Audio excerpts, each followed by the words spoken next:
우리나라 산업의 심장부 중 하나죠. 바로 경북 동해안 지역인데요. 오늘 이 지역 경제가 지금 얼마나 건강한지 한번 제대로 건강검진을 해보려고 합니다. 과연 경제 맥박이 힘차게 뛰고 있을까요? 네, 바로 이 질문에서부터 시작해 볼게요. 지금부터 몇 가지 핵심 지표들을 가지고 이 지역 경제의 속사정을 하나하나 아주 속 시원하게 들여다보겠습니다. 우리가 건강검진 받으면 제일 먼저 뭘 하죠? 기본적인 활력 징후부터 체크하잖아요. 자, 그래서 경북 동해안 경제의 심장이라고 할 수 있는 철강, 그리고 우리 몸의 혈액순환 같은 무역 실적부터 짚어보겠습니다. 이 지역하면 딱 떠오르는 게 있죠? 바로 포스코입니다. 지역 경제에 거의 척추나 다름없는데 이 철강 생산량이 최근에 과연 어떤 흐름을 보였을지 한번 보시죠. 자, 이 표를 보시면요. 거의 10년 동안은 꽤 안정적이었어요. 그런데 2022년에 생산량이 갑자기 뚝 떨어지는 게 보이실 겁니다. 최근에 조금씩 회복하는 것 같긴 한데 분명한 건 이 지역의 핵심 엔진이 한번 크게 휘청했다는 거죠. 2022년에 얼마나 떨어졌냐면요. 무려 10.7%나 감소했습니다. 이게 그냥 단순한 숫자가 아니에요. 이 지역 경제 전체에 정말 엄청난 충격이 가해졌다는 걸 의미하는 겁니다. 그렇죠. 이렇게 핵심 산업이 흔들리면 그 파도는 바로 바다 건너 무역 성적표로 밀려오기 마련이거든요. 수출이랑 수입, 과연 어떻게 됐을까요? 안타깝게도 결과는 무역 적자였습니다. 2023년에 보니까 수출은 줄었는데 수입은 오히려 늘었어요. 그러니까 쉽게 말해서 버는 돈보다 쓰는 돈이 더 많아진 거죠. 세계 경제의 찬바람이 정말 현실로 느껴지는 순간입니다. 자, 지금까지는 철강이나 무역처럼 좀 거시적인 큰 그림을 봤습니다. 그럼 이런 변화를 그 지역에 사는 주민들은 피부로 어떻게 느끼고 있을까요?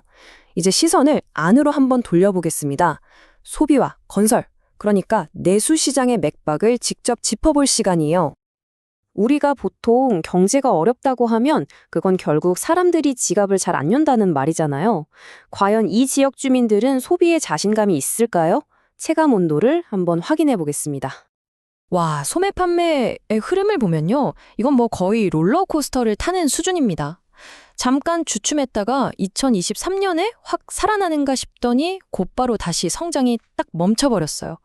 한마디로 소비 심리가 지금 어디로 가야 할지 갈피를 전혀 못 잡고 있다는 아주 강력한 신호겠죠. 그런데 말이죠. 이렇게 소비 심리는 불안한데 좀 의외의 분야에서 아주 꾸준한 성장이 나타나고 있어요. 이건 어떻게 보면 가계의 기본적인 체력을 보여주는 지표인데 전혀 다른 이야기를 하고 있거든요. 바로 승용차 등록 대수입니다. 들쑥날쑥하던 소매 판매량은 완전 반대죠. 자동차 수는 매년 꾸준히 계속 늘고 있습니다. 이게 뭘 의미하냐면요. 당장 쓰는 돈은 좀 줄이더라도 아직 가계의 기초 자산 자체는 꽤 튼튼하다. 이렇게 해석해 볼 수도 있는 거죠. 자동차도 중요하지만 뭐니 해도 가계 경제의 가장 큰 기둥은 역시 부동산 아니겠습니까? 그럼 주택이랑 건설 시장 분위기는 어떨지 한번 살펴보겠습니다. 여기서 진짜 흥미로운 게 뭐냐면요.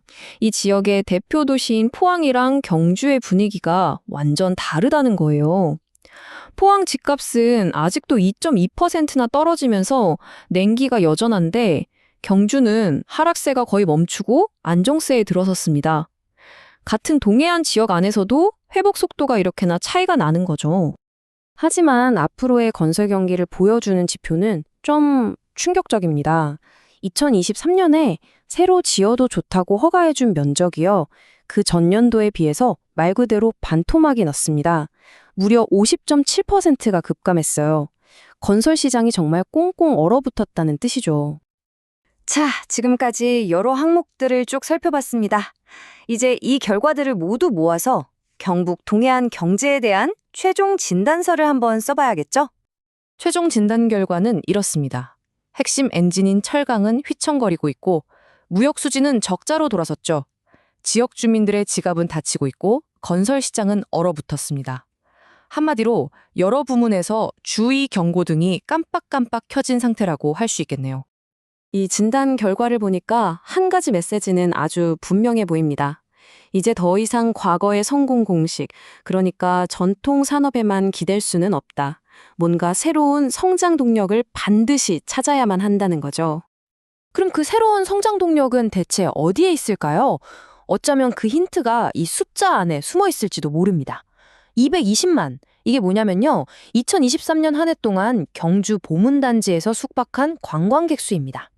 전통산업이 주춤하는 사이에 관광산업은 이미 이 지역에 아주 강력한 희망으로 자라고 있었던 겁니다. 철강이라는 전통적인 거인을 넘어서 앞으로 경북 동해안의 미래를 이끌어갈 차세대 성장 엔진은 과연 무엇이 될까요? 이 질문에 대한 여러분의 생각은 어떠신가요? 오늘 저희가 함께 짚어본 이 내용들이 그 해답을 찾는 여정의 작은 시작점이 되었으면 좋겠습니다.